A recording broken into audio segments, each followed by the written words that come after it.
Hello, everybody, and welcome back to another Andor predictions and speculations. This week, we're talking about episode 8, which will be coming out next week. But before we do so, please hit that like button down below and subscribe to our channel for continued Star Wars content. We're on the road to 1,000 subs, so all of your subscriptions really will help us out, and they matter the most out of anything you can do to show your support for our channel and for us. Subscriptions are the way to do it.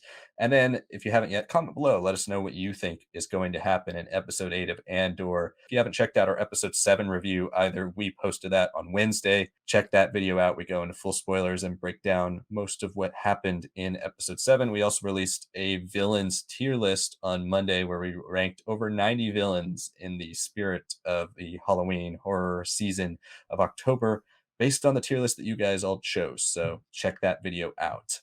So now let's get into episode 8 predictions, speculations. I think we're going to go about this similarly to how we did in our review for episode 7.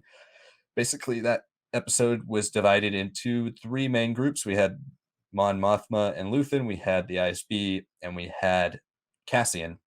So let's start with Cassian because he pretty much is the end of this episode besides the Syril tag. Cassian is arrested now and in jail, and we don't really know what's going to be going on with him. We do still have shots from the trailers that we've seen of him in a prison, so that will most likely tie in here. Sanak, what are your thoughts on what's going to happen with Cassian in episode 8? I think, like we said before in our review and in other videos, we expected Cassian to be infiltrating a prison, doing something to, you know, cause a statement in the same sort of way that this robbery of Aldani played out. It seems like now he's simply arrested, and as we said in the review, kind of came off almost dreamlike. It was very shocking, very quick escalation, some mishmashes of tonal things that we weren't expecting. So a lot of things that like threw us off, especially with that ending there. I think from what we've read also from like Tony Gilroy interviews and all that, the finale will be a 2 episode arc, so 11 and 12. So this will be more of the traditional 3 episode arcs that we've been getting.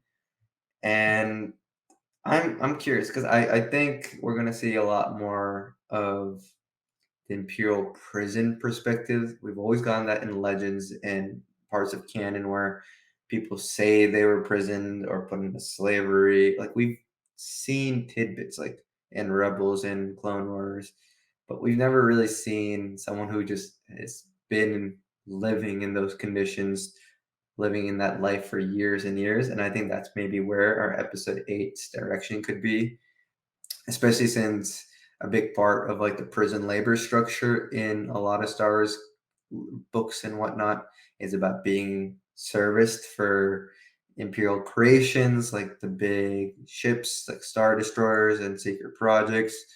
There's always some sort of connection there. Maybe just some interesting projects that like were mentioned in that scene on Scarif. We could see maybe some development there.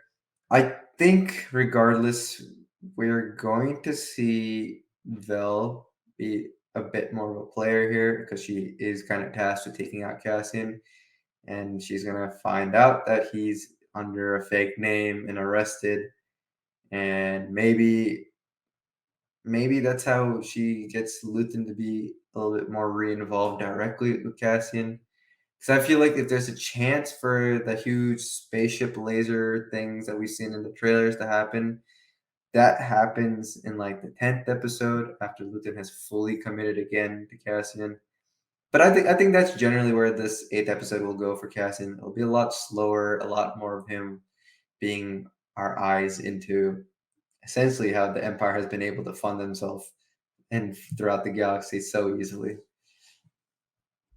Yeah, I think he's going to take a smaller step back probably in this next episode and be more of a participant and an observer than an actual player. I think Vel is going to probably end up springing him out here at some point. The last line that Clea tells Vel is we can't have him walking around with Luthen's name in his head or Luthen's face in his head. So I think the mission's probably going to change from kill Cassian to, oh gosh, he's in a Imperial holding cell with all this, knowing who we are, we have to break him out. and then from there, their alliance will probably reform, or he'll either be forced into working for Luthen again. But I think that's going to happen, in my opinion. It's just I don't think it's going to happen next episode. I could see next episode being another a slower episode. Maybe all the stakes are set, but I think for Cassian, it's going to slow down a lot. Maybe he has another interaction with the KX droid, and we start to see, because they really hold on that shot for a long time. I mean, it's supposed to, for most people who don't know there's more than one KX droid, probably the vast majority of the audience be like, oh my gosh, is that K2? And for most of us, we know, well, there's many KX droids, so no, it's not K2. Maybe he, has an interaction with one, or is reprograms one, something like that would be interesting. But I do think it's going to be a slower, more observant version of Cassian in this episode, and probably a less active one.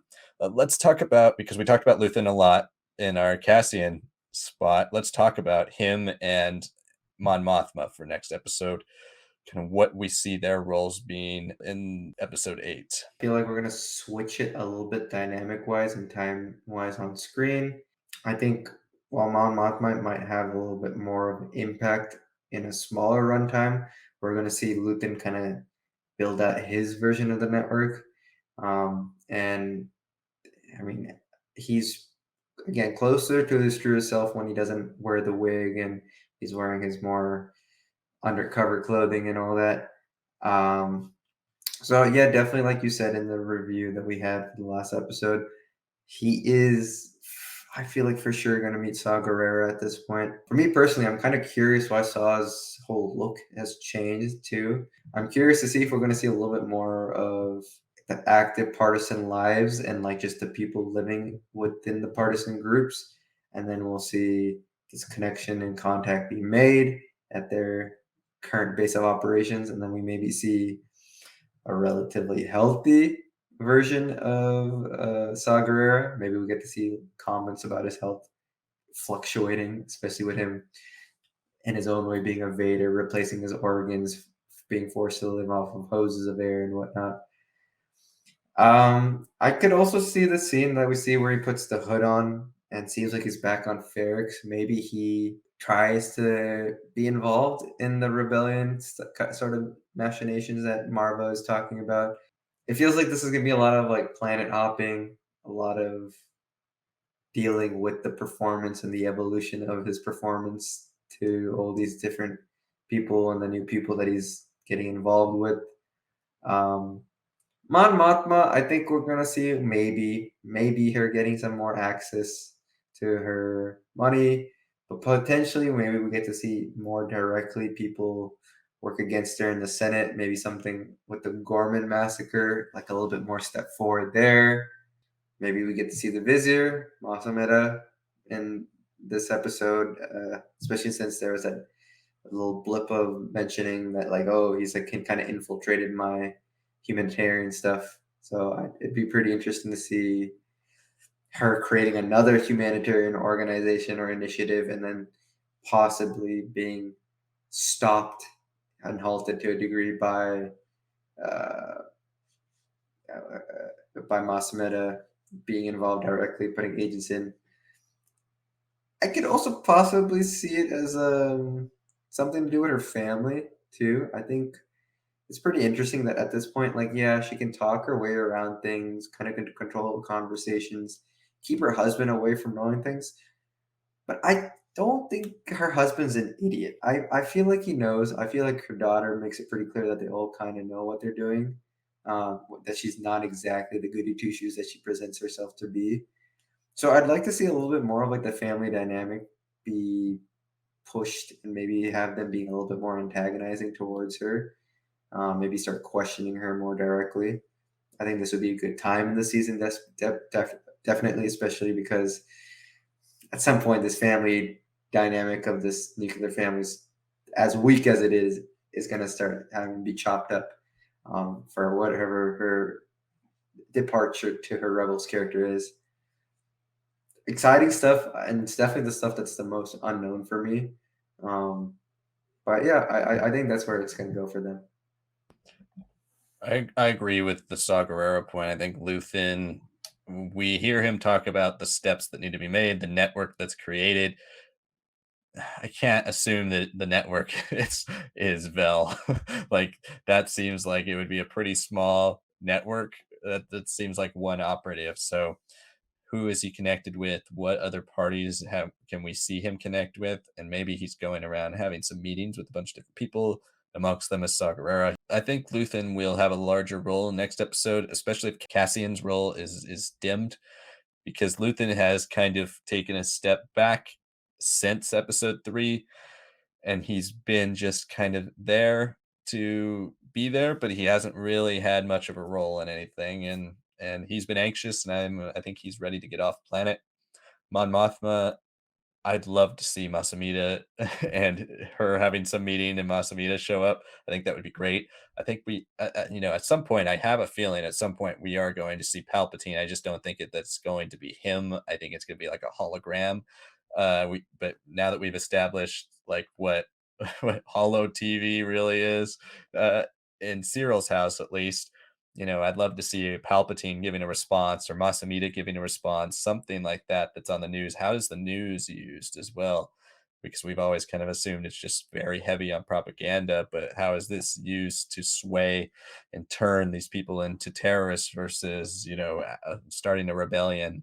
Um, I think that's going to be an interesting angle, but I want to see more of Mon Mothma in the Senate itself. Like, I want to see her talking to more senators, more political people. That whole dinner party was the best part of last episode, and I want to see more of those closed doors political machinations happening across the episode. So those would be my hopes for next episode. But like you said, we're fading on Mon Mothma. We've pretty much used all the stuff we've seen from the trailers, and for Luthen, we have shots, but they're not really indicative of what or where they're going to be happening. And this show has kind of spread things along in an interesting way. So where will those be set? Hopefully next episode. I'd love to see Luthen and Saw Gerrera meet next episode. And let's talk about finally the ISB and Syril. And I think that's connects with Ferrix because to me it seems like whatever Dedra is doing, it's going to be tied back to her persistence on finding out what Cassian and just in general the rebel involvement on Ferrix is and what's the deal with them. We left Cassian's mom on Ferrix too. There's no way we just ignore this possible revolution. So I think the ISB and cracking down hard with the stormtroopers and all of that on Ferrix is going to be a big thing in next episode. But what are your thoughts on what might happen with Syril and the ISB? Yeah, I think especially with Dedra, I think she'll start trying to make an imprint on Ferrix. We already have the troop presence there. Maybe she starts beginning having her web kind of pieced together, finding out a little bit more about what the Corpos did, right? Finding a little bit more about what Bix was doing, who was Tim, um, the friend that lets Dedra kind of contact Lupin. I think we're gonna have her be in investigator mode. I love seeing her intimidate people, so I'd love to see her do it. So not necessarily out on Coruscant or within that structure, but with people who may be against her by default. And I want to see how she says, like, delivers that line, "Are you the fish?" Right, or whatever she says. Like, I think she'll be our Ferrix perspective, and I think over these 3 episodes of presumably the prison breakout for Cassian, not only will we get a bit of a time jump, but we'll also get to utilize this time jump and showcase a couple weeks, several months on Ferrix, on what that means under Dedra versus Blevin, because Blevin already has put that prefect in, that infrastructure in. I kind of want to see what she changes, what she angles towards like deception of the Ferrix people. Um, Cyril, I mean, I think we were all really excited after the first 3 episodes. His insecurity and the way he kind of lashes out, and some of the incompetence while he's trying to do the right thing. I want to see him finally like break free because every episode since episode 4, he's been looking out a window. He's been looking at some sort of vista. He's been looking at a hologram. Like he's looking towards past what he's in. He's looking for an escape. Like this is his life. He hates it. That's what he's got to do. And that final shot in episode 7, I think episode 8 we'll see him finally take some serious steps to like break free from that.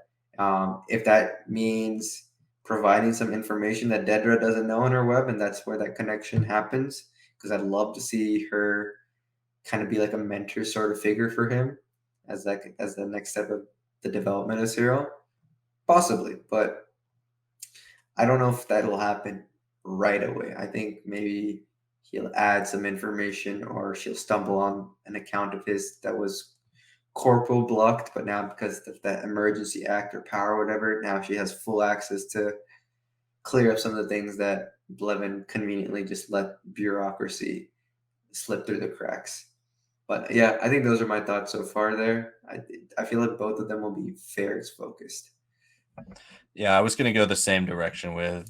I think that's how he's pulled back into the fray, is that she, being the very thorough person that she is, gets in touch with him because she wants a firsthand account about someone who was there and fought against these rebels. What are they going to be experiencing? I think she's going to want to go in with full plan and all her research done. I think that's going to be how he ties back in. But I would like to see this supposed early revolt happen on Ferrix, and then Cassian eventually coming back towards the end of the season to get involved once his mom's life is either ended or in jeopardy.